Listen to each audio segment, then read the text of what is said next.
Bismillahirrahmanirrahim. Assalamualaikum warahmatullahi wabarakatuh. Waalaikumsalam warahmatullahi wabarakatuh. Qala Allah Ta'ala fil Qur'anil Karim, a'udzu billahi minasy syaithanir rajim. Inna 'iddatash shuhuri 'indallahi 12 syahran fi kitabillah. Yawma khalaqas samawati wal arda minha arba'atun hurum. Dzalikad dinul qayyim fala tadlimu fihinna anfusakum wa qatilul musyrikina kaffah kama yuqatilunakum kaffah wa'lamu annallaha ma'al muttaqin. Shadaqallahul azim. Hadirin jamaah masjid, jamaah musalla Nurul Ikhlas, musalla Nurul Ikhlas rahimani Allah wa iyyakum ajmain. Alhamdulillah, kita bersyukur kepada Allah Subhanahu wa taala karunia limpahan nikmat yang Allah berikan kepada kita.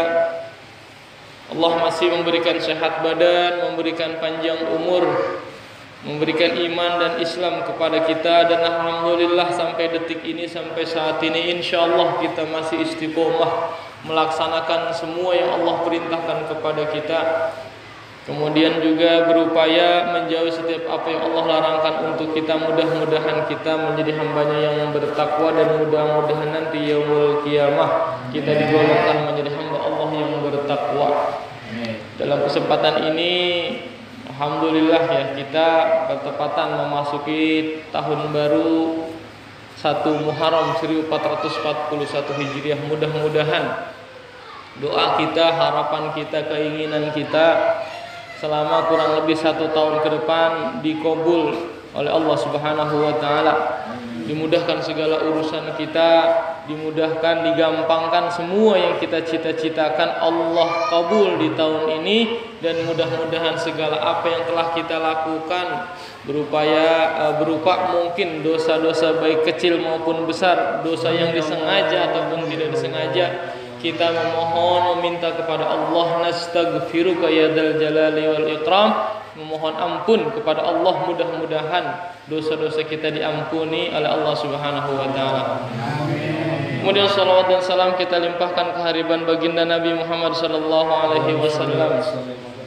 Mudah-mudahan kita terus juga istiqomah membaca salawat, kita sampaikan kehadiran baginda Nabi Muhammad. Mudah-mudahan kita nanti yaumul qiyamah mendapatkan syafaatul uzma dari baginda Nabi Muhammad sallallahu alaihi wasallam. Hadirin jamaah musalla Nurul Ikhlas rahimani Allah wa iyyakum ajmain, bahwa di dalam Al-Qur'an surah At-Taubah ayat 36 Allah jelaskan, inna iddatash syuhuri indallahi 12 syahran fi kitabillah, bahwa sesungguhnya jumlah hitungan bilangan bulan di sisi Allah ada 12 bulan. Jadi memang 12 bulan ini hitung-hitungannya sudah Allah tentukan, bukan manusia yang membuat, bukan manusia yang kemudian merancang, tapi oleh Allah Subhanahu wa taala sudah dijelaskan bahwa sesungguhnya hitungan bilangan jumlah bulan ada 12 bulan menurut ketetapan Allah Subhanahu wa taala.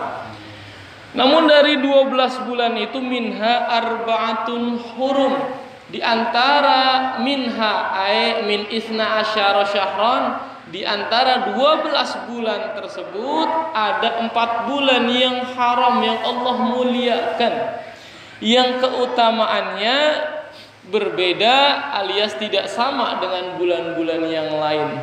3 bulan salasun mutawalliyat, 3 bulan berturut-turut, mulai dari Dzulqa'dah, kemudian Dzulhijjah. Kalau kita nyebut Dzulqa'dah itu bulan Apit gitu. Ketemu lagi bulan haji gitu kan. Bulan Apit itu bulan Dzulqa'dah, kemudian bulan Dzulhijjah bulan haji, dan sekarang adalah bulan Muharram. 3 bulan berturut-turut, salah satunya adalah bulan Rajab. Tuh 4 bulan ini mulia nih. Makanya bahasa yang Allah Subhanahu wa taala jelaskan di dalam Al-Qur'an tersebut, "Dzalikad dinul qayyim", itu adalah agama, sebuah ketetapan dari Allah Subhanahu wa taala, "Fala tadzlimu fihinna". Janganlah kalian saling berbuat kerusakan, berbuat kezaliman, berbuat aniaya fihinna, di dalam 4 bulan tersebut. Oleh karenanya, begitu Allah Subhanahu wa taala kemudian melarang kita berbuat kezaliman di dalam 4 bulan tersebut, secara tidak langsung dosanya pun berbeda dong dengan dosa pada bulan-bulan yang lainnya. Kenapa? Fala tadzlimu fihinna anfusakum, janganlah kalian itu berbuat zalim di dalam 4 bulan tersebut. Tuh. Makanya harus hati-hati ya. Selain kita fadilahnya, amalan juga ditingkatkan, dikali lipatkan, dosa juga derajatnya berbeda dibanding dengan bulan yang lain ketika kita melakukan kemaksiatan di dalam bulan 4 bulan tersebut. Makanya tadi habis asar kita banyak baca doa, disebut dengan doa akhir tahun. Kemudian habis maghrib kita juga baca doa awal tahun. Ada nggak sih kadang-kadang kita suka iseng gitu kan, suka iseng, kemudian suka pengen tahu ada nggak sih zaman Nabi baca doa awal tahun, doa akhir tahun. Kalau pertanyaannya kaitan tentang doa awal tahun dan doa akhir tahun, dalam baginda Nabi dalam sejarah dijelaskan bahwa nggak ada. Kenapa nggak ada? Cek. Kapan asal muasal terjadi, kemudian hitung ada tahun Hijriah, ada kalender Islam. Zaman Nabi Muhammad belum ada. Namun asal terjadinya kemudian ada penanggalan kalender Hijriah dimulai kapan? Dimulai sejak khalifah pemerintahan Umar bin Khattab radhiyallahu anhu. Kenapa kok bisa muncul ada kalender Hijriah sampai sekarang 1441 Hijriah? Waktu itu kebingungan. Di dalam sistem surat menyurat, di dalam sistem arsip mengarsip, ini infak ini, kemudian zakat ini, kemudian surat keluar, surat masuk tanggal berapa tidak ada. Belum ada. Akhirnya apa? Diusulkan, dibuatlah sebuah kalender atau tanggal sesuai dengan hukum kita syariat agama. Nah, ketika proses penentuan tanggal 1 Hijriah pun mereka berdebat. Ada yang mengusulkan ketika Rasulullah dapat wahyu, ada yang mengusulkan ketika Rasulullah hijrah. Berbagai macam usulan terjadi. Akhirnya kemudian bagaimana diputuskan oleh Khalifah Umar bin Khattab, ditentukan bahwa kita mulai saja kalau dimulai ketika baginda Nabi melaksanakan hijrah dari Mekah ke Madinah. Tuh, maka disebutlah dengan istilah bulan Hijriah. Hijrah itu diambil daripada Rasulullah pindah dari kota Mekah menuju Madinah dalam rangka untuk mencari strategi untuk membuat sebuah sistem, istilahnya ya, mencari perlindungan, karena saat itu di suku Quraisy di Mekah Al-Mukarramah karena Rasulullah sudah dimusuhi sana sini. Makanya kalau kita menukil daripada riwayat baginda Nabi, tidak ada secara detail, secara tertulis berkenaan dengan hadis adanya doa awal tahun, adanya hadis berkenaan dengan awal dan akhir tahun, nggak ada. Bahkan Syekh Bakar bin Abdullah rahimahullah taala menjelaskan bahwa syariat Islam tidak pernah mengajarkan, tidak pernah menyatakan bahwa ada doa awal dan ada doa akhir tahun. Tuh menurut Syekh Bakar bin Abdullah. Sama halnya dengan Syekh Abdullah At-Tuwaiziri. Bahkan beliau lebih dalam lagi. Jika ada sebuah evolusi, jika sebuah penambahan di dalam doa-doa tertentu yang memang tidak diajarkan Nabi, itu sudah melenceng keluar daripada syariat agama kita menurut Syekh kedua tersebut. Bagaimana kita berkenaan kok banyak nge-share gitu doa awal tahun, banyak yang nge-share doa akhir tahun, dibaca nggak nih Ustaz? Doa awal tahun, doa akhir tahun. Hukum daripada baca dan tidak ubah, boleh silahkan. Nggak baca nggak dosa, karena mungkin ngerasa dirinya nggak punya dosa. Selama setahun ke belakang dia isinya kurang lebih pahala mulu yang dia kerjakan. Ngerasa dirinya hebat, ngerasa dirinya nggak punya dosa, ngerasa tidak menyesali selama setahun ke belakang apa yang pernah dia lakukan. Makanya nggak mau baca doa akhir tahun. Sama halnya begitu ketika masuk awal tahun nggak baca doa, yakin dirinya nanti husnul khotimah, yakin dirinya nanti berbuat baik mulu, yakin dirinya akan berbuat amal soleh mulu, padahal tidak ada yang tahu. Tuh, ya, harus hati-hati nih. Mana sih berkenaan doa awal tahun? Awas, ada nggak? Secara detail, secara tertulis dijelaskan di awal bahwa memang Rasulullah tidak melaksanakan karena hijriyah terbentuk, tercipta istilahnya ada pada masa mulai daripada pemerintahan Khalifah Umar bin Khattab radhiyallahu anhu. Ini sebagai ini aja wawasan lah ya, biar kita tahu. Ya. Nah, suatu ketika Abdullah bin Hisham pernah menjelaskan bahwa ini berkenaan dengan doa awal tahun nih Pak. Memang secara hadis dari baginda Nabi nggak ada berkenaan dengan doa awal tahun, tapi ada asarnya. Kalau kita telusuri, kalau kita sejajarkan, kalau kita buat rentang gitu kan, hukum yang paling kuat dasarnya adalah Al-Quran. Ini pertama nih, derajat hukum, derajat pegangan yang harus kita jadikan pondasi dasar. Pertama Al-Quran. Kedua adalah sunnah. Apa yang disampaikan oleh baginda Nabi, baik perkataan, baik perbuatan, itu adalah merupakan sunnah baginda Nabi. Dan yang ketiga adalah asar daripada para sahabat yang pernah ikut, pernah berjuang, pernah menegakkan kalimat tauhid, yang pernah memperjuangkan agama Islam. Itulah disebut dengan athar, perkataan para sahabat.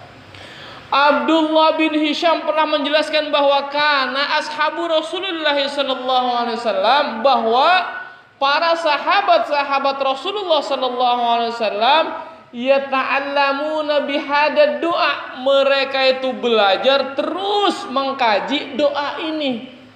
Apa itu doanya?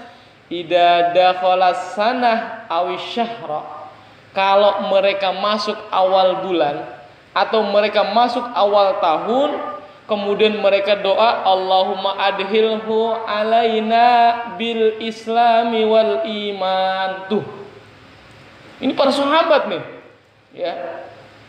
Allahumma adkhilhu ya alaina bil amni wal iman wassalamah wal islam waridwani minar rahman wa jawazi minasy syaitan. Ini diriwayatkan oleh perawi hadis Imam At-Tabrani, hasan hadisnya, sahih hasan, boleh diamalkan. Jadi para sahabat begitu masuk awal tahun, begitu masuk bulan baru, tahun baru, mereka kemudian doa kepada Allah Subhanahu wa taala dengan doa, ya Allah, masukkan kami ke dalam bulan ini dengan kondisi iman dan amni bil amni. Apa itu amin? Aman, selamat. Tuh, itu sahabat loh yang dekat sama Nabi, berjuang bareng Nabi. Mereka masih pengen, mereka masih minta berupa apa? Keamanan, keselamatan kepada Allah Subhanahu wa taala. Makanya kita yang orang baru kemudian sudah akhirnya menjelek-jelekan orang yang membaca doa akhir tahun dan doa awal tahun. Ini yang keliru tuh. Makanya saya katakan tadi, orang yang nggak baca doa akhir tahun, tidak baca doa awal tahun, berarti merasa dirinya aman, merasa dirinya sudah selamat, merasa dirinya sudah dekat dengan Allah Subhanahu wa taala. Tuh. Ini kaitan tentang dalil berkenaan dengan doa awal tahun. Bagaimana dengan akhir tahun? Ini adalah salah satu mualla Muawiyah. Mualla itu budak ya. Budak daripada Muawiyah, khalifah. Muawiyah ini selain keturunan Nabi juga beliau adalah khalifah ya.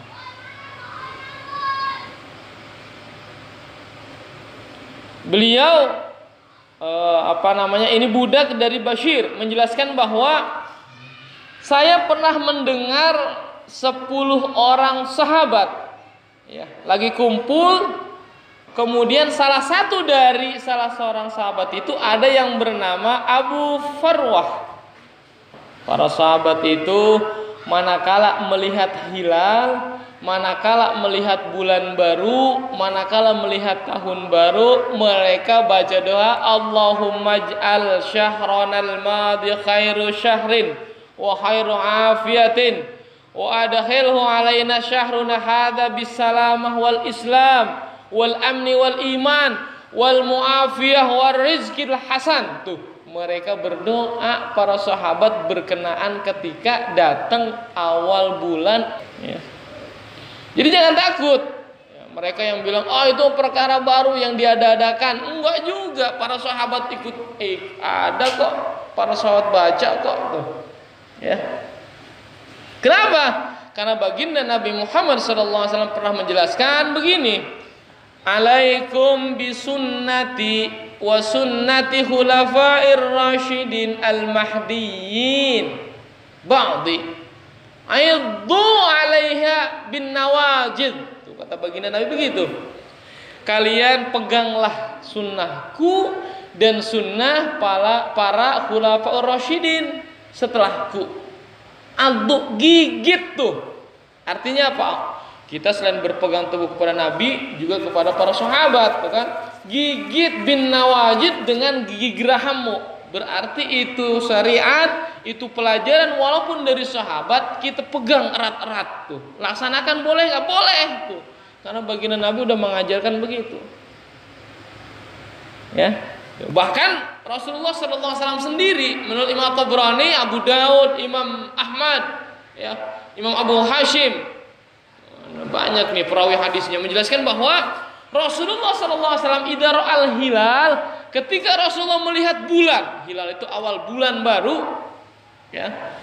Kemudian Rasulullah itu berkata, hilalu khairin wa rasyada. Terus diulang sampai 3 kali, hilalu khairin wa rasyada, hilalu khairin wa rasyada. Salah samarat Rasulullah sebut begitu. Mudah-mudahan hilal atau bulan baru ini memberikan kebaikan, warasyada, dan menjadi petunjuk ibadah buat kita. Baginda Nabi begitu bilang. Ini keterangan dalilnya nih. Ya. Amantu billadzi khalaqaku. Saya beriman kepada yang menciptakan kamu wahai bulan. Tuh kata baginda Nabi. Kemudian Rasulullah berkata, alhamdulillahilladzi dzahaba bi syahrin kada wa jaa syahrin kada. Maha suci Allah yang telah mendatangkan bulan baru dan telah memergikan bulan baru. Tuh keterangannya. Jadi jangan takut. Manakala ada orang yang udah nggak usah tuh baca doa awal tahun, baca doa akhir tahun tua. Ini berapa nih ya. Dasarnya ada nggak ada, jangan takut ya. Maka mereka yang kebanyakan itu adalah berarti secara tidak langsung merasa dirinya sudah tidak punya dosa, merasa dirinya sudah hebat, merasa dirinya sudah beriman benar-benar tuh nyalahin tuh, masya Allah, nauzubillah min dzalik. Ini berkenan doa awal tahun akhir tahun. Bagaimana Ustaz, kita belum baca nih? Ya udahlah, nggak ada masalah. Nanti juga habis ngaji baca sendiri boleh gitu. Habis subuh nanti misalkan kita sempatnya bacanya habis subuh, nggak ada masalah, silahkan baca. Yang penting kita ada berupaya bagaimana kita minta pertolongan kepada Allah selama 1 tahun ke depan, rezeki kita dikasih rezeki yang baik. Para sahabat doa begitu, kita diberikan keamanan, kesehatan, kita diberikan keselamatan, ditetapkan iman dan Islam kita oleh Allah Subhanahu wa taala. Minta kita begitu. Begitu kita masuk tahun baru 1 Muharram. Kenapa? Karena identiknya kita begitu. Kalau bulan setiap pergantian bulan mungkin nggak ada masalah gitu ya. Sekarang kadang-kala begini orang begitu, orang-orang yang kayak model begitu ya. Giliran tahun baru 1 Masehi, senang-senang dah jalan-jalan, liburan kemana, ngerayain. Giliran tahun baru Islam, mereka malah membid'ah-bid'ahkan, menjelek-jelekan. Nah ini nih, tuh. Ya, bahkan Rasulullah melarang kita menyerupai kepada suatu kaum. Tuh. Kemudian dijelaskan oleh baginda Nabi Muhammad SAW, dijelaskan dari Abu Hurairah radhiyallahu an, afdhalus siyami ba'da Ramadan syahrullahil muharram. Kata baginda Nabi, seutama-utamanya puasa setelah bulan suci Ramadan adalah puasa di bulan Allah, yaitu bulan Muharram. Tuh. Ramadan derajatnya paling tinggi di antara puasa-puasa yang lain. Setelah Ramadan itu derajat puasanya ada derajat puasa bulan Muharram nih sekarang nih. Puasa kita. Bahkan bukan puasa doang. Wa afdhalus sholati ba'dal fardhi ba'dal fardhati sholatul laili. Seutama-utamanya sholat setelah sholat fardu adalah sholat tengah malam, qiyamul lail. Itu paling utama. Nah, kita kaji yang puasa dulu dah. Kenapa kau yang puasa? Karena kita masuk bulan Muharram. Tuh kata baginda Nabi, seutama puasa setelah Ramadan adalah bulan Muharram. Nih. Kapan kita puasa bulan Muharram? Nah, dijelaskan bahwa puasa Muharram ini jatuh pada tanggal 10 daripada bulan Muharram yang disebut dengan Yaumul Asyura atau puasa Asyura namanya. Kalau orang Jawa mah disebut, makanya bulan Muharram disebut dengan bulan Suro gitu ya. Kenapa Suro? Karena diambil dari kata Asyura. Mulianya itu tanggal 10-nya itu loh Lebaran. Makanya saya suatu ketika pernah ngobrol, pernah cerita ke seorang tabib, masya Allah, luar biasa Pak. Dia bisa ngobatin apa aja ya. Ya mungkin nggak tahu, saya juga ngerti lah, intinya dia seorang tabib dah. Dia pernah ngobatin orang ini tabib ya. Jadi jelaskan kalau malam-malam yang mulia mah kita selaku seorang laki-laki jangan hubungan badan dulu sama istri. Kapan itu? Pertama malam Idul Fitri, kedua malam Idul Adha, yang ketiga malam 10 Muharram nih. Nggak boleh nih. Kalau kita pengen punya keturunan yang soleh-solehah, keturunan yang baik, yang sempurna itu. Kalau lagi proses, lagi buat anak gitu kan, cita-cita pengen anak gitu kan. Jadi tahan dulu dah Idul Fitri, Idul Adha sama malam tanggal 10 Muharram nih. Bukannya nggak boleh. Kenapa? Karena pada malam Idul Fitri, malam Idul Adha, malam 10 Asyura ini malaikat semua pada bertakbir, pada bertasbih, pada berzikir kepada Allah Subhanahu wa taala, mengagungkan tanggal-tanggal tersebut. Makanya puasanya kapan? Puasa tanggal 10 bulan Muharram ini, 10 disebut dengan puasa Asyura. Ketika ditanya Rasulullah dari riwayat Imam Qatadah, ketika ditanya su'ila an shaumi yaumi Asyura, ketika Rasulullah ditanya tentang puasa Asyura, ya Rasulullah keutamaannya apa sih? Kok puasa tanggal 10 Asyura? Ada apa? Dijelaskan oleh baginda Nabi, faqala yukaffirus sanatul madiyah. Puasa satu hari di bulan Muharram pada tanggal 10-nya adalah dapat menghapus dosa 1 tahun ke belakang. Tuh, 1441 nih masuk ya. Waktu 1440 Hijriah dosa-dosa kita diampuni oleh Allah gara-gara kita puasa 1 hari di bulan Muharram tanggal 10. Makanya derajatnya masya Allah, puasa-puasa kayak begitu Pak, banyak derajatnya. Kenapa? Saking susahnya orang puasa Pak. Kalau Ramadan mah saya puasa, bapak puasa, tetangga kita pada puasa, orang makan juga jarang, walaupun ada 1-2, tapi kebanyakan mayoritas orang pada puasa. Makanya kita biasa aja gitu kan, orang sama-sama puasa. Tapi kalau puasa sunnah, puasa Asyura, puasa hari Arafah, puasa hari Tarwiyah di bulan Dzulhijjah kemarin, orang pada nggak puasa, kita puasa, berat rasanya. Panas-panas, setengah hari bolong, setengah 12 sedang lagi panasnya, orang nongkrong gitu kan di bawah pohon, di bawah tenda lagi minum es kelapa. Adem banget kan? Pengen dah kita ngiler. Kalau di bulan biasa, makanya keutamaannya subhanallah besar banget tuh ketika kita puasa di puasa sunnah. Makanya momen-momen kayak begini ini langka, dalam arti saya sebut langka. Kenapa? Belum tentu kok kita ketemu lagi tahun akan datang. Nggak ada yang ngerti kok kita sampai kapan usia kita. Jangan merasa pede, saya mah tahun depan aja puasanya. Belum nyampe tahun depan udah mati. Tuh. Masih muda nanti aja sholatnya, nanti aja ngajinya. Saya mah orang belum tua. Tahu-tahu habis ngomong itu mati dah. Masya Allah. Nggak ada yang tahu ya. Ya, betul. Kenapa? Karena musibah itu nggak ada yang tahu. Ya. Kayak saya pribadi lah ini.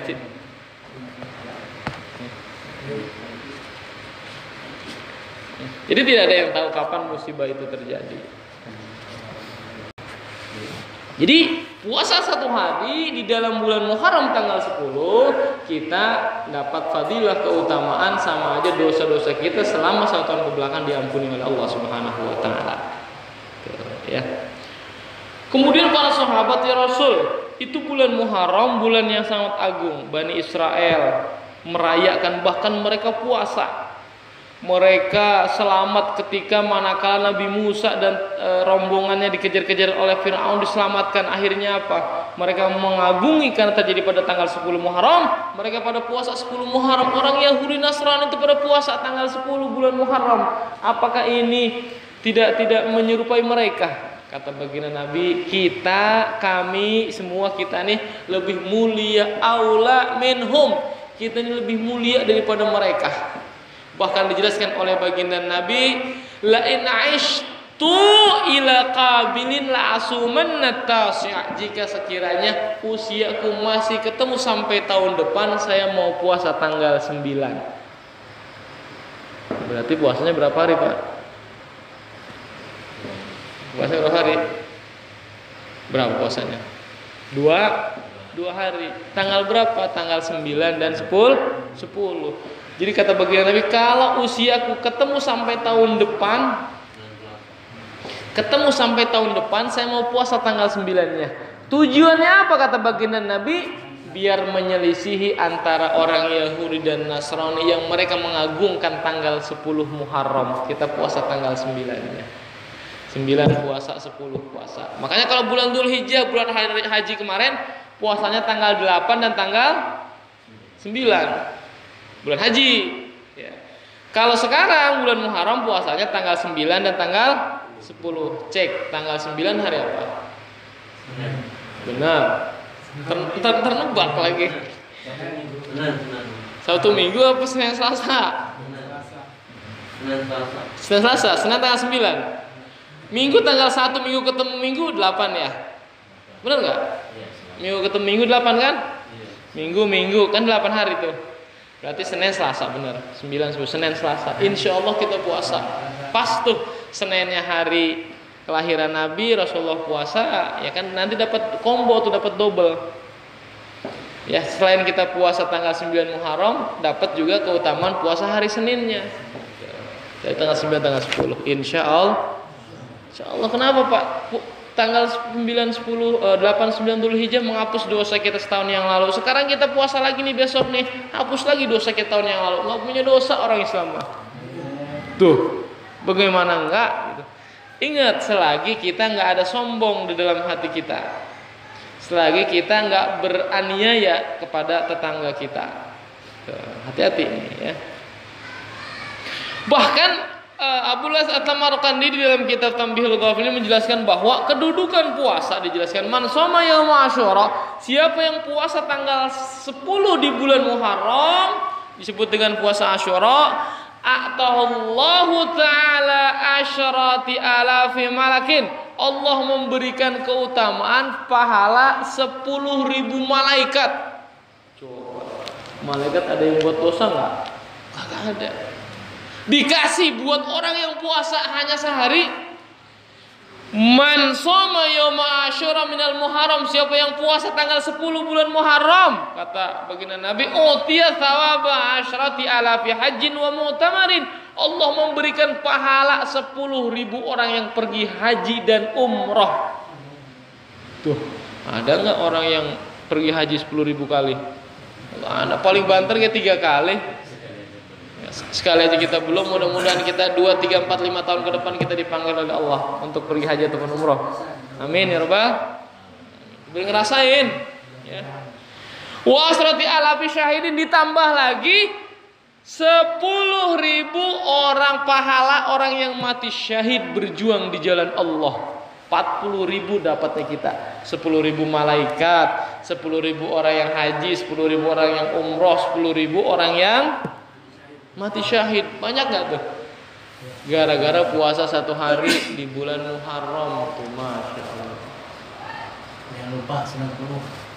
Jangan lupa Senin kita puasa. Senin Selasa puasa. Nggak bisa Seninnya udah nggak apa-apa, Selasanya deh tanggal 10. Nggak ada masalah, nggak dosa kok. Yang penting bagaimana begitu kita masuk bulan Muharram, bulan yang Allah muliakan, bulan yang Allah agungkan, berarti kita juga muliakan bulan ini. Ketika Allah memuliakan, masa kita selaku makhluknya nggak mau memuliakannya? Masa kita selaku makhluknya membiasakan seperti biasa ini bulan? Tuh. Allah aja yang menciptakan bulan, menjadikan bulan ini sebagai bulan yang mulia. Kita kemudian menyalahkan ketika ada orang yang beristighfar, orang yang berdoa, orang yang bermunajat kepada Allah Subhanahu wa taala. Ya, tapi masing-masing punya keterangan dah, monggo silahkan mau kayak gimana, suka-suka hati dia. Ya. Kemudian nih, ada 15 hal yang dijelaskan oleh Al-Hafidz Ibnul Jauzi, seorang ahli hadis nih. Seorang ahli hadis, seorang muhaddis yang bermadzhab Imam Hambali, di dalam kitabnya yang disebut dengan kitab Al-Majalis menjelaskan ada 15 keutamaan, 15 manfaat yang harus kita lakukan di dalam bulan Muharram. Semua isi 15 tersebut ngajarin kita untuk berbuat baik, datengin saudara kita, ngasih makan, ngasih bukaan orang yang lagi puasa, ngasih infak kepada para fakir miskin, nolong orang, bantu orang. Pokoknya isinya semua berbuat kebaikan, suruh silaturahmi tuh di dalam bulan Muharram nih. Namun kalau saya jelaskan 15 kebanyakan dah. 3 yang saya ingin saya jelaskan. Selain puasa tadi ada 3 hal yang harus menjadi catatan yang harus kita lakukan di dalam bulan Muharram ini. Kalau silaturahmi mungkin bisa. Kalau infak ya mungkin bisa walaupun nggak gede kan begitu. Kemudian kita menghormati, mendoakan orang tua mungkin juga bisa dah kayak seperti itu mah ya. Berbuat baik dah semuanya pasti bisa. Namun 3 hal ini paling saya tekankan. Kenapa? Karena sangat mempengaruhi untuk kita. Apa yang pertama dijelaskan oleh beliau bahwa dari 15 hal tersebut yang bagi antagsila yauma Asyura. Begitu masuk Yaum Asyura, begitu masuk tanggal 10 bulan Muharram, seyogianya seharusnya kamu mandi ketika masuk tanggal 10 Muharram. Selasa ya tanggal 10 ya. Senin sore masuk ke Selasa atau Selasa paginya mau sholat subuh, boleh dah. Begitu masuk Yaum Asyura kalian itu harus mandi. Kenapa kok disuruh mandi kita? Mandinya bukan mandi kayak biasa, enggak. Mandinya kayak mandi kayak orang-orang mandi janabah lah, semua kepala dibasahin. Ya mandi kayak bersih lah mandi. Kenapa dijelaskan dalam sebuah athar diriwayatkan oleh Imam Ali bin Abi Thalib karramallahu wajhah, beliau menjelaskan, maka wa qad dzukira anna Allah ta'ala yakhriqu fi tilkal laiti zamzama ila sairil miyah, bahwa manakala masuk tanggal 10 di dalam bulan Muharram, Allah Subhanahu wa taala membuka, Allah membongkar, Allah membedah. Apa yang dibedah? Sumber mata air Zam-Zam. Nih, sumber mata air Zam-Zam Allah buka, Allah bedah, dialirkan seluruh air yang ada di permukaan dunia ini. Malam 10 di dalam bulan Muharram nih. Begitu tanggal 10 itu air Zam-Zam, sumber mata air yang keluar dari dasar tanah tersebut oleh Allah dibuka celahnya, dialirkan ke seluruh air yang ada di dunia ini. Maka dijelaskan oleh Imam Ali karramallahu wajhah, dijelaskan bahwa famani gtasala yawma idzin amina minal maradi fi jami'is sanati, siapa yang mandi pada tanggal 10 Muharram tersebut, maka Allah Subhanahu wa taala akan memberikan keselamatan, memberi kesehatan minal maradi, dari berbagai macam penyakit fi jami'i sanah dalam setahun ke depan tersebut. Tuh. Kita punya penyakit apa nih? Penyakit gatal, penyakit kusta, penyakit panu, penyakit yang susah obatnya. Bagaimana biar kita sembuh? Tabarrukan kepada apa yang disampaikan oleh Imam Ali karramallahu wajhah, mandi tanggal 10 Muharram. Jam berapa? Jam berapa? Pokoknya masuk malam Muharram. Habis asar kita mandi, persiapan. Paginya juga subuh tuh kita mau sholat subuh mandi. Baiknya memang bagusnya subuh. Kenapa? Kalau habis asar kan belum masuk. Dijelaskan di sini fitil kelai pada malam itu. Maksudnya begitu malam itu air zam-zam dibongkar, dibedah oleh Allah Ta'ala, dialirkan ke seluruh permukaan bumi. Nah berarti malam itu air ngalir. Kita bagusnya baiknya kapan mandi? Bagusnya baiknya mau sholat subuh. Tuh. Ada niatnya nggak? Ada niat khusus. Bismillahirrahmanirrahim. Bismillah ya Allah. Niat dalam diri, yakin apa yang disampaikan oleh Imam Ali. Kenapa saya bilang kudu yakin? Dijelaskan oleh baginda Nabi, alaikum bisunnati wa sunnati hulafir rasyidin mahdiyyin. Kalian itu harus ikut sama sunnahku, berpegang teguh pada sunnahku dan sunnah hulafir rasyidin dan sunnah hulafir rasyidin. Ya, siapa hulafir rasyidin itu? Abu Bakar, Umar, Utsman, Ali. Abdu ilaiha. Tuh, gigit tuh. Maksudnya apa? Apa yang disampaikan oleh mereka pegang. Hijriyah kan yang menyampaikan, yang buat tanggal 1 Muharram ini yang ada kalender Islam kan Khalifah Umar bin Khattab. Ada sholat tarawih berjamaah Khalifah Umar bin Khattab. Termasuk salah satunya mandi nih di tanggal 10 Muharram biar kita terbebas dari penyakit. Udah kita yakin, seyakin-yakinnya Bismillah ya Allah. Moga-moga hilang. Subuh. Asar ya. Subuhnya. Tanggal 10-nya aja. Bagusnya kapan? Subuhnya. Iya. Pokoknya subuh. 8 jam subuh balik. Hari Selasa pagi lah intinya.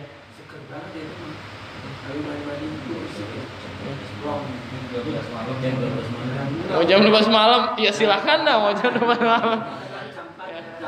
Jam 4. Oh, itu emang udah sehat benar tuh kalau jam 4 seger tuh kan, bangun tidur tuh jam 4 mandi dah sebelum kita ke masjid. Mandinya kayak mandi orang habis hubungan badan sama bini gitu kan, sampo gitu kan. Pokoknya bebersih niat bahwa ya Allah mudah-mudahan bisa menyembuhkan penyakit selama setahun ke depan biar kita sehat walafiat gitu. Dasarnya ada siapa menyampaikan? Sayyidina Ali bin Abi Thalib karramallahu wajhah. Jangan takut. Dosa nggak mandi, nggak dosa. Mandi dosa nggak? Nggak dosa juga. Ya silakan mau mandi mau kagak silakan urusan kamu. Kamu mau aman nggak? Mau selamat nggak? Kan begitu bahasanya. Udah dikasih tahu begini mau mandi mau kagak kan begitu. Saya hanya menyampaikan. Artinya ada sebuah solusi. Satu tuh. Makanya saya bilang 3 aja yang saya tekankan sangat penting. Kemudian yang kedua adalah, karena kalau saya banyak ngomong banyak salah nanti ya. Udah malam juga nih. Yang kedua apa? Ayyam sahara saliyatimi. Kita disuruh ngusap kepala anak yatim. Tanggal 10. Kalau bulan lain Rasulullah mengagungkan, menjaga, merawat anak-anak yatim, begitu tanggal 10 Muharram Rasulullah lebih daripada tanggal atau bulan biasanya. Makanya ada istilah lebaran anak yatim. Tuh, bulan Muharram, yuk bulan Muharram nih ada lebaran anak yatim. Maksudnya begitu. Kenapa? Saking kita harus kok menyantuni anak yatim. Maka bahasa di sini istilahnya ngusap bukan hanya ngusap doang. Tetangga ada anak yatim dipanggil, tong sini tong, kita usap doang kepalanya. Melotot bocah nih, pasti melotot ya enggak? Ini Pak, ngapain usap kepala saya gitu kan? Ini bapak nggak waras apa ya? Tiba-tiba ngusap kepala saya gitu kan. Maksudnya ngusap itu bukan hanya ngusap doang, kita kasih apa nih yang kita bagi, ibunya kita bagi, kita kasih. Maka bahasa ngasih begini bukan kita kumpulin anak yatim 1 RT 1 RW gitu, kumpulin di rumah saya gitu kan. Ngasihnya sih nggak seberapa gitu kan, cuma istilahnya mohon maaf misalkan 15.000 doang. Apakah nggak disumpahin sama anak yatim? Udah lama-lama capek-capek jalan dari sono jauh, amplop 15.000 ngeselin banget nih gitu kan. Kadang-kadang malah bukan doain malah ngegerunak. Kalau kita ngasih bahasa sederhananya semampu kita, nggak usah lah kita ngundang-ngundang ngumpulin anak yatim. Kita punya duit 50.000, anak yatim samping saya nih banyak nih, ada 5, yaudah kasih saya 10.000 gitu kan. Nggak usah ngumpulin, datangin anak yatimnya. Tong nih, sini buat jajan ya, doain bapak biar sehat selalu gitu, kita usap gitu. Kan anak juga seneng cowok tiba-tiba dikasih. Beda halnya dikumpulin, diceramahin, ada acara macam-macam, kasih amplopnya 10.000. Apakah nggak dongkol istilahnya? Kan begitu, sederhananya begitu. Beda halnya kita datangin anak yatim, tong sini, nih buat kamu buat beli es, kan seneng. Beda dengan istilahnya dikumpulin tadi, bener nggak? Datang, nggak usah ngundang-undang dah. Namanya orang sedekah beramal mah nggak usah pengen pamer. Banyak kan, iya kalau duitnya banyak sih ngundang ya bagus gitu kan. Isi amplopnya gede 100.000, 200 gitu kan. Bila perlu sejuta dikasih tuh anak yatim kan. Kalau duitnya banyak. Kalau kita duitnya cuma seadanya tapi kita pengen nih nyantunin anak yatim, udah caranya gitu aja, datengin kita ke rumah anak yatim, tong sini kasih duit 15.000, 20.000, 10.000 semampu kita. Karena istilah sedekah bukan besar kecilnya yang dilihat oleh Allah Ta'ala, keikhlasan yang diberikan oleh kita. Tuh. Ada orang ngasihnya satu orang 500.000 tapi pengen pamer, pengen dilihat. Nggak ada apa-apanya Pak, 0 di mata Allah. Walaupun nilainya gede, seorang 500.000, tapi pengen pamer, pengen dilihat tuh. Bapak itu tuh, Bapak Narya, pamer banget tuh. Yang tuh anak yatim 500.000 gitu kan, niatnya misal. Padahal yang utama adalah ya kita datang saja anak yatim, kita cari, kita usap kepalanya. Karena dijelaskan oleh baginda Nabi, man masarah sayatim, siapa yang ngusap kepala anak yatim, lam yamassahu illa lillah, dia nggak ngusap kecuali karena Allah. Tuh, bukan pengen dipuji, dipandang, kemudian pengen di apa bahasanya ya, di alam ya Pak. Dipuji lah, dipuji-puji manusia, bukan, tapi karena Allah Ta'ala dia datangin diusap kepalanya.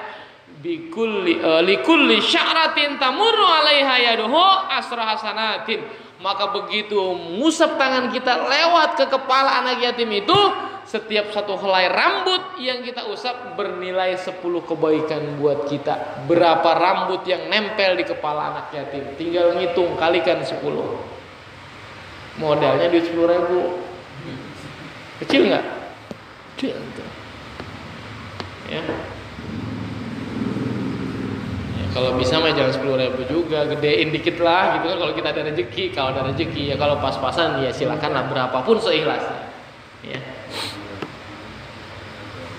Waman ahsana ila yatimatin aw yatimin indahu, siapa yang berbuat baik kepada yatim laki-laki ke yatim perempuan ke yang ada di sekitar dia. Jadi bukan hanya pas saat tanggal 10 doang, di luar tanggal 10 Muharram, di luar bulan Muharram tiap hari tuh mau sekolah kita punya duit, kita kasih jajan walaupun nggak banyak, goceng tiap hari kita kasih, tong nih buat jajan sekolah. Karena masih SD misal kita kasih duit gitu kan. Dia berbuat baik kepada anak yatim, kita ada rezeki punya beli jeruk sekilo kita bagi bangsa 3 atau 2 biji ke anak yatim, berbuat baik kepada anak yatim. Maka kata baginda Nabi, kuntu ana wa huwa kahataini fil jannah. Nanti aku sama dia tuh yang nyantunin anak yatim akan berada seperti 2 jari ini, kata baginda Nabi sambil nunjukin jari tengah sama jari telunjuk tuh deket. Berarti nanti kita udah jelas kalau nyantunin anak yatim bertetangga dengan baginda Nabi. Kalau udah bertetangga dengan baginda Nabi, berarti kita posisinya ada di surga. Tuh, yang nyantunin anak yatim. Insya Allah. Gak usah banyak-banyak saya bilang tadi dah. Seikhlasnya yang semampu kita deh. Goceng nggak apa-apa. Ya sedekah kok nawar ya. Ya. Bahkan itu menyantuni anak yatim, kita ngasih makan para fakir miskin adalah salah satu obat daripada kerasnya hati kita. Mungkin hati kita ini keras, berbuat maksiat mulu, susah ngedengerin orang, susah ikut ngaji, mau sholat malas mulu bawaannya. Salah satu solusinya dikata baginda Nabi, ketika ada orang yang ngadu, ya Rasulullah, ada orang yang datang ke baginda Nabi, ngadu ke baginda Nabi Muhammad SAW, ya Rasulullah, hati saya ini keras nih, bagaimana nih biar saya nih sama sholat kagak males, sama sedekah saya ini nggak pelit, ama bantu orang pengennya bantu mulu. Bagaimana biar hati saya ini enggak keras? Kata baginda Nabi, imsah ra'sa yatim wa at'imil masakin. Kamu usap kepala anak yatim, maksudnya bukan diusap doang ya. Kamu santuni, kamu kasihi, kamu sayangi itu anak yatim, kemudian kamu kasih makan orang miskin, maka hatimu akan lunak. Tuh. Kita doa nih selama ini punya masalah. Selama ini kita doa kok kenapa nggak pernah diijabah? Doa kita nih mentok mulu, udah tiap habis sholat kita doa tapi nggak pernah diijabah. Mungkin hati kita keras. Salah satu solusinya tuh datengin anak yatim, datengin orang miskin, kita kasih makan. Biar rezeki kita lancar, biar usaha kita gampang, biar kita anak-anak kita, istri kita pada sehat terus. Ya. Ada tuh orang yang duitnya banyak tapi sakit mulu, entah dianya, entah istrinya, entah anaknya, terus muter gitu kan. Ada aja gitu, namanya nggak berkah gitu. Ya. 2 tuh, santuni anak yatim. Bila perlu nih, ayo kita galang dana nih Musal Nurul Ikhlas. Yuk kita patungan yuk ngumpul anak yatim misal kan. Boleh nggak boleh silahkan gitu. Nggak ada yang sedekah, nggak ada yang jelek, semua baik, semua bagus. 2 tuh. Ketiga adalah yang sangat saya harus ditekankan, ayyuksiru fihi min qiraati qul huwallahu ahad, memperbanyak baca surat qul huwallahu ahad. Ini sebagai zikir buat kita. Berapa yang harus kita baca Ustaz di dalam bulan Muharram tanggal 10 Muharram tersebut? Dijelaskan oleh Imam Ali radhiyallahu an, Imam Ali karramallahu wajhah, kamu baca sebanyak 1000 qul huwallah. Bisa nggak kira-kira? Sehari loh. Insya Allah enggak ini mah. Kan kita begitu. Bang, besok itu ya ada acara di rumah, datang ya. Insya Allah. Kalau udah kenceng Insya Allah pasti nggak datang tuh. Insya Allahnya bohongan. Padahal Insya Allah itu Insya Allah ditepati ya. Kata Sayyidina Ali karramallahu wajhah, man qara'a fi yaumi asyra alfa marrah, siapa yang baca di tanggal 10 bulan Muharram itu 1000 kali qul huwallahu ahad, nazarallahu ilaihi wa man nazara ilaihi lam yu'adzibhu abadan.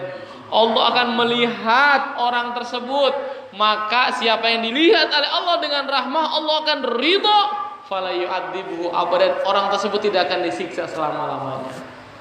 Kalau baca qul huwallah, jangankan 1000 Pak. Makanya kok gimana? Baca qul huwallahnya bebas. Kalau qul huwallah selama 10 Muharram. Sekarang begini, hitung-hitungannya. Waduh Ustaz, 1000 selama 1 hari di dalam bulan Muharram tanggal 10 kayaknya berat banget. Bagaimana ya? Ya udah. Artinya begini, yang penting kita laksanakan baca qul huwallah total 1000. Kita mulai dari tanggal 1 aja. 1 sampai 10 bagi 10 hari ya. 1000 bagi 10 berapa? 1000 bagi 10 100. Dalam sehari semalam sholat berapa waktu? 5. Berarti 100 bagi 5 berapa? 20. Mulai tanggal 1 nih maghrib tadi baca 20 qul huwallah. Habis isya baca 20 qul huwallah. Habis subuh baca 20. Kalau pengen ringan, ini mau memperingan doang. Maksudnya biar kita ketemu 1000 sampai tanggal 10. Ya kan? Dicicil kalau istilahnya. Kan gak berat kalau 20. Qul huwallahu ahad, Allahu samad. Paling juga 5 menit. Bener gak? Mampu gak nih? Kalau 20 mampu gak 20? Mampu. Paling gak sehari itu 100. Ustaz, saya maunya 1000 aja pas tanggal 10. Monggo, silakan. Emang ketentuannya begitu 1000 kata Sayyidina Ali. Tuh. Makanya jangankan 1000 ya Allah ya. Suatu ketika Rasulullah bilang begini, siapa yang bisa baca Al-Qur'an khatam 1 juz 1 sampai juz 30 dalam waktu sekejap akan aku jadikan mantu. Sayembara dah Rasulullah bilang begitu kan. Waduh, para sahabat giat, getol, berebut itu baca bismillah alhamdulillah terus. Sayyidina Ali mah santai. Kira-kira udah 5 menit, 10 menit, 15 menit baru baca itu kan. Allah. Selesai. Saya Rasulullah udah selesai. Angkat tangan Sayyidina Ali. Rasulullah bengong. Nanya, "Hei Ali, dari tadi aku lihat," ini bahasa saya. "Dari tadi aku liatin kamu diem aja gitu. Orang udah baca kamu masih diem gitu kan. Orang pertengahan kamu baru baca, sekarang udah bilang selesai. Kenapa kamu ini?"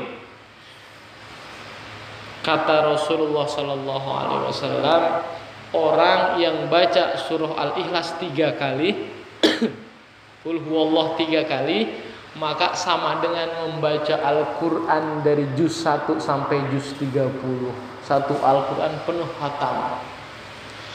Rasulullah senyum, kata Rasulullah, "Sodakta ya Ali, kamu benar wahai Ali." Tuh, 3 kali kita baca surah Al-Ikhlas Qul huwallah, maka sama aja kita seperti membaca Al-Quran 30 juz.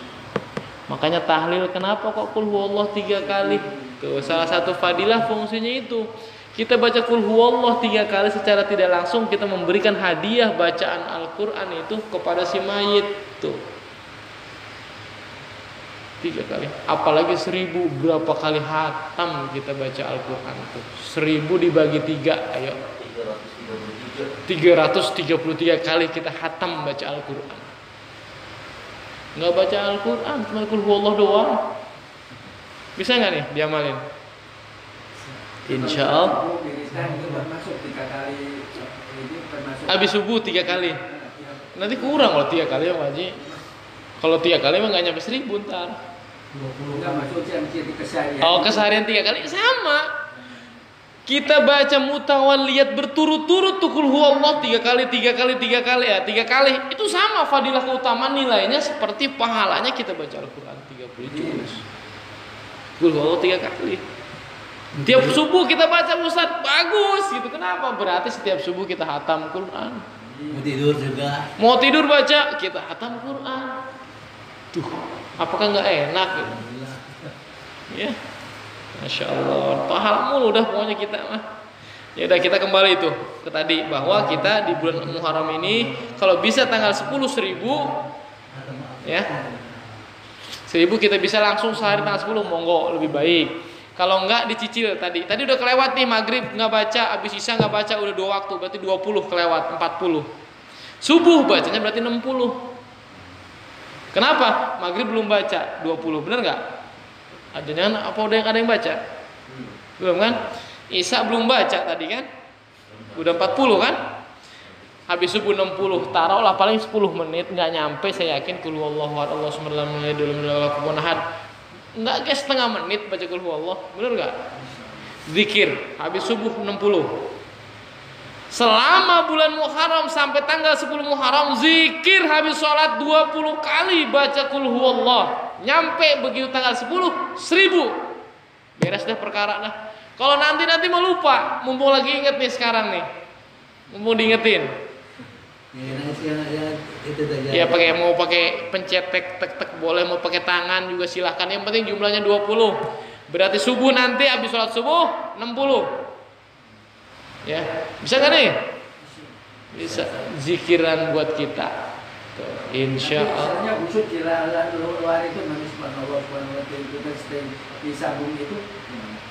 Subhanallah disambung itu nggak ada masalah. Yang penting kita baca. Berarti baca Qul huwallahnya langsung tuh 60 subuh.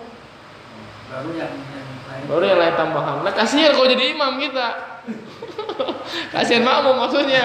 Ini imam macam nggak kira-kira banget sih. Baca Qul huwallah sampai 60 kali gitu kan. Habis sholat sunnah boleh. Atau habis doa dah, kalau subuh kan nggak ada badiah kan.